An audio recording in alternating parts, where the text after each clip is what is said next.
മലയണ്ണാനുകൾ ഉയരമുള്ള മരങ്ങളുടെ മുകളിലാണ് എപ്പോഴും കഴിയുക.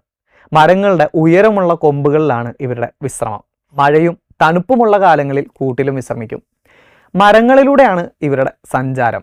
വളരെ അപൂർവമായി മാത്രമാണ് മലയണ്ണാനുകൾ നിലത്തിറങ്ങി വരുന്നത്. കാലുകൾ വിടർത്തി പിടിച്ചുകൊണ്ട് ഒരു മരത്തിൽ നിന്ന് അടുത്തുള്ള മരക്കൊമ്പിലേക്ക് ചാടുകയാണ് ഇവരുടെ പതിവ്. ഇത്തരത്തിൽ 6 മീറ്റർ ദൂരം വരെ ഇവയ്ക്ക് ചാടാനാവുമെന്ന് കണ്ടെത്തിയിട്ടുണ്ട്. മലയണ്ണാനുകൾ മിക്കവാറും ഒറ്റയ്ക്കാണ് സഞ്ചരിക്കുക. പ്രജനനകാലത്ത് ഇണയോടൊപ്പം സഞ്ചരിക്കും. ഇവരുടെ വിശ്രമവും യാത്രയുമെല്ലാം വൃക്ഷങ്ങളിൽ തന്നെയാണ്. മരത്തിലൂടെ അതിവേഗം ഓടാനും ചാടാനും കഴിയും വിധമാണ് ഇവരുടെ ശരീരഘടന.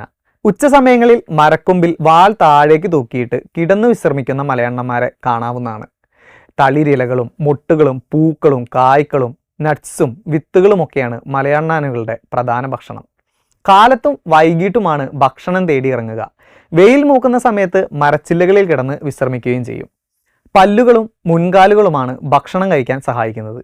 പിൻകാലുകളിൽ നിന്നുകൊണ്ട് മുൻകാലുകളിൽ ഭക്ഷണം പിടിച്ചാണ് അത് കരണ്ട് തിന്നുന്നത്.